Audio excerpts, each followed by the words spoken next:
If you believe these stories must be remembered, subscribe to Echoes of Valor and help keep history alive. The aircraft arrived on a gray June afternoon in 1944, rolled off the transport line at Rattleston with the kind of quiet that usually meant trouble. To most men in the 447th Bomb Group, another replacement B-17G was just a number on a clipboard. One more flying fortress to plug the gaps left by spring losses over Germany. But to Corporal Robert Orlowski, crew chief and perfectionist by temperament, the moment the ground crew pushed the aircraft into his dispersal bay, he felt something was off. The nose panels were cinched unevenly. The left main tire had more wear than a factory-fresh bird should, and several cowling latches bore signs of rushed assembly. This was a bomber built fast, under pressure, a patchwork fortress meant to fight immediately. Orlowski climbed the ladder, ran his hand along the rough rivet line under the cockpit, and knew he wasn't inheriting a machine. He was inheriting a responsibility. If this aircraft was going to keep men alive, he would have to rebuild its reputation from the inside out. He spent the next 48 hours dissecting the aircraft with an intensity that bordered on obsession. He crawled through the bomb bay until his uniform was soaked with grease, checked each oxygen line by feel, and tapped every fuel feed connection for hairline fractures invisible to the eye. He found misaligned magneto leads, slack control cables, uneven carburetor mixtures, and a dozen small defects that weren't dangerous on their own, but together spelled disaster at 25,000 feet. The motors were within regulation, but not within his standards, so he recalibrated the throttle response, cleaned the plugs, and rebalanced the props until they hummed at idle like matched tuning forks. When pilots walked by and asked how the new ship was shaping up, he only said, "She'll fly when she's ready." By the time the aircraft was finally towed onto the hardstand at dawn on June 15th, Orlowski had already rewritten its personality. The B-17G that rolled out no longer felt like a rushed replacement. It felt handcrafted, tempered, something born twice. One of the gunners, watching the soft glow of sunrise on the polished aluminum, joked that the ship ran smoother than a milk wagon. The nickname stuck immediately, and Orlowski didn't argue. Deep inside, he already suspected that this bomber, this patched, imperfect, stubborn machine, might just become the most reliable fortress in the entire 8th Air Force. The first operational flights of Milkwagon were anything but glorious. The crew was green, hastily assembled, and trying to synchronize themselves inside a bomber that still smelled of factory sealant and solvent. On their maiden run, an escort-supported strike toward Bremen, the fortress struggled to hold formation in the rough winter airflow over the North Sea. The pilot, Lieutenant Charles Red Halleprin, fought the controls like a man wrestling a stubborn mule.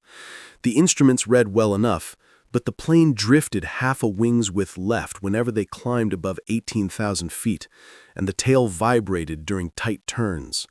The crew grumbled about turbulence, but Orlowski knew it was more. The airframe was still settling, the control surfaces still learning the forces of combat flight. Yet even with its quirks, Milkwagon returned home with barely a scratch. Engines cool, fuel feeds steady. Halleprin taxied in, sweat running down his collar, and shouted through the open side window, "She's rough, but she wants to fly." Orlowski only nodded. He'd been watching the aircraft the whole approach, feeling the same truth. This B-17 hadn't shown what she really was yet. She was testing them. It was the second mission that changed everything. Target, Hamburg. Heavy flak expected, no friendly fighter escort until the inbound turn.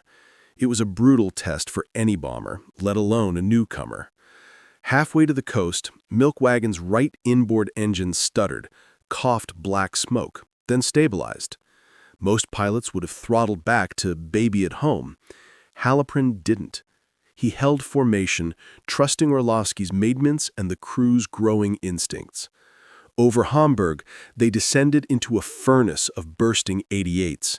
The sky turned black with smoke trails and shrapnel. Yet the aircraft flew with a steadiness that surprised even the bombardier. Something was happening, something subtle but undeniable. The more the crew pushed Milkwagon, the more the bomber responded. The drift vanished, the rattling faded. Even the pilot's yoke felt firmer, as if the aircraft were aligning itself with the crew rather than the other way around. When they returned, Halpern gathered his men and said what everyone had sensed: "She flies better the harder we push her." That became the method: test the ship, let her show her limits, then trust her completely. From that day forward, Milkwagon wasn't just a bomber, she was a partner. And the crew realized that survival in the 8th Air Force didn't belong to the cautious. It belonged to those who dared to push a machine until it revealed the truth about itself. The next weeks transformed Milkwagon from an unproven newcomer into a quiet legend taking shape in the shadows of dispersal fields and briefing tents. Mission after mission, the crew found themselves doing something almost unheard of in the 8th Air Force, returning home without a single mechanical failure, flak tear, or structural complaint. It wasn't luck, at least not in the way the men understood luck. It was rhythm. On missions to Wilhelmshaven, Munster, and even the infamously defended industrial belts around the Ruhr, Milkwagon flew like a machine that had finally aligned its heartbeat with the men inside it. The engines ran smooth, even in the thin, freezing air at 25,000 feet. The electrical systems hummed without flicker. The controls felt sharp and responsive. Halpern noticed it first. Formations that normally exhausted pilots, constant throttle adjustments, tiny corrections, turbulence rippling along the wings, seemed easier in Milkwagon. Even the rookie gunners began to speak of the bomber in the same tone infantrymen used for a trusted foxhole. "She likes coming home," one of them joked. But beneath the humor was an emerging superstition. A B-17 that didn't complain, didn't groan, didn't bite back? That was something crews whispered about when they thought officers weren't listening. What made the streak astonishing was not the absence of battle, but the brutality of the skies they crossed. Over Cologne, a flak burst detonated close enough to rattle every rivet in the fuselage, yet the bomber absorbed the shock without so much as a puncture. During a long escort gap north of Essen, 6 Bf-109s dove toward the squadron's low element, slicing through defensive arcs. 2 fortresses took hits. One went down, trailing smoke. Milkwagon's gunners opened fire in disciplined bursts, coordinating like veterans instead of men barely a dozen missions into their tour. The attackers peeled off, and Halpern held formation so steady that the lead ship radioed afterward to ask if he had swapped aircraft mid-flight. By the end of their 9th consecutive mission without a single hitch, the crew no longer joked about the bomber, they respected her. Orlovsky maintained her like a surgeon guarding a miracle.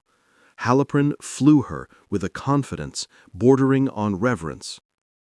To the outside world, the streak was invisible, just another B-17 returning on schedule. But inside the 390th, whispers began. Milkwagon was charmed.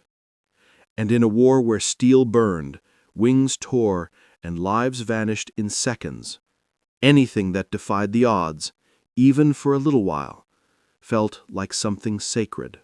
December arrived like a clenched fist. The clean skies of autumn vanished behind walls of iron-gray cloud, and the 8th Air Force found itself battling two enemies: Hitler's last desperate offensive in the Ardennes, and the coldest winter Western Europe had seen in years. Milkwagon felt both. Frost crawled along her aluminum skin every morning. Hydraulic fluid thickened until Orlovsky warmed the lines with a blowtorch. Engines coughed as if struggling awake from a nightmare. Yet the bomber kept flying, sometimes through weather so bad that whole groups returned before reaching altitude. The Ardennes crisis forced HQ to push the B-17s harder than ever, striking rail yards, choke points, and fuel depots feeding the German advance. The crew of Milkwagon flew missions stitched together by sleet, low visibility, and the constant fear of icing, an invisible killer of flying fortresses.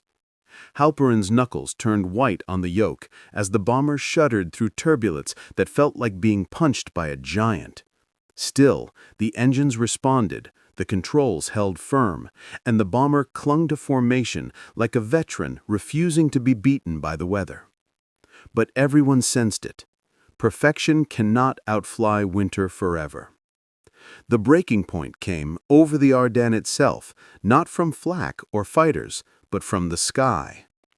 Climbing through a dense layer of sub-zero cloud, ice began creeping across the wings, not in patches, but in thick, jagged sheets that transformed the bomber's shape. Airspeed bled away, the altimeter sagged, the vibration in the yoke grew erratic. Halperin signaled distress, but turning back risked losing the squadron entirely. The bomber's charmed reputation evaporated as Milkwagon fought for every foot of altitude, her engines roaring at full power just to hold level flight. In the waist compartment, gunners scraped frost off their guns, breath turning the air into fog. Orlovsky killed the de-icer pumps twice to prevent overload, then prayed as he brought them back online. For the first time in months, the crew felt the bomber slipping from their grasp.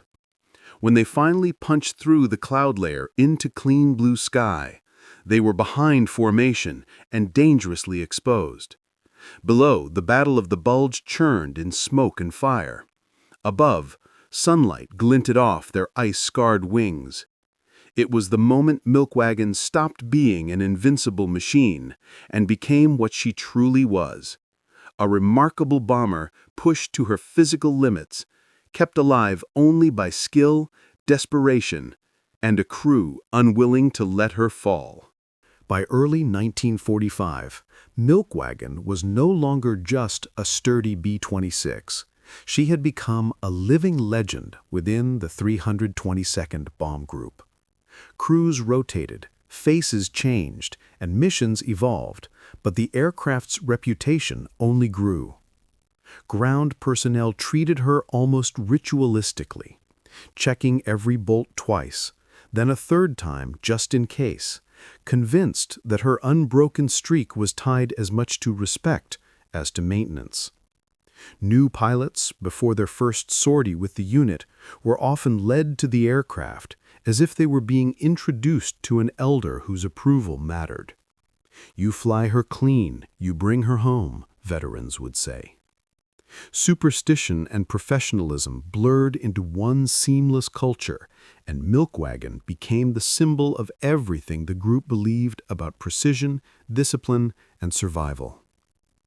The day she completed her 100th mission was not marked by triumph so much as by stunned silence. In a war where aircraft burned out after 20 or 30 sorties, here was a bomber that had endured flak storms, icing, mechanical strain, and the sheer brutality of the European air war, and returned every time. Crews gathered around her after landing, touching the skin of the fuselage as if confirming she was real. The group photographer took images that would later become icons. Men smiling with exhaustion, hands blackened with oil, frost still clinging to the nose, and the number 100 chalked on to the bomb tally. Newspapers back in the States called her the immortal marauder, but inside the division, she represented something deeper. She embodied the idea that meticulous flying, relentless teamwork, and absolute trust could bend the odds of survival. And even as newer aircraft replaced older airframes, the story of Milkwagon shaped a culture that outlasted the war itself. Proof that excellence once achieved could echo far beyond the machine that forged it. By the spring of 1945, the European skies had transformed from the brutal battleground they once were into something that resembled a collapsing fortress, dangerous, but no longer impenetrable. As the German front shrank and Luftwaffe presence thinned, the role of the B-26 groups shifted from desperate survival to relentless pressure. Milkwagon and her crews found themselves flying missions deeper into what remained of the Reich's infrastructure, marshalling yards in the Ruhr, last-ditch fuel depots, rail hubs feeding the front lines, and pockets of industrial machinery still operating despite months of relentless Allied bombing. These sorties were deceptive. They lacked the chaos of earlier campaigns, but the German flak batteries, fewer in number but manned by hardened veterans, were more concentrated and vicious than ever. Crews described the bursts as surgical, fired by gunners who knew the war was ending and were determined to make every shot count. Even so, Milkwagon's reputation continued to grow, and each new pilot assigned to her carried an unspoken weight. They were flying a legend into the war's final chapter, and the expectation was to keep her legacy unbroken. The last missions over Germany tested every ounce of that legacy. Thick spring fog disrupted navigation, German smokescreens masked key targets, and the front lines moved so quickly that briefings were outdated within hours.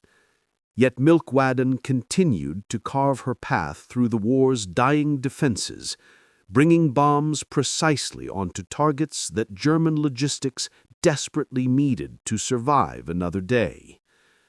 On one of her final sorties, flak burst so close that fragments peppered the fuselage, ripping through the paint and puncturing panels that had somehow avoided damage since 1943.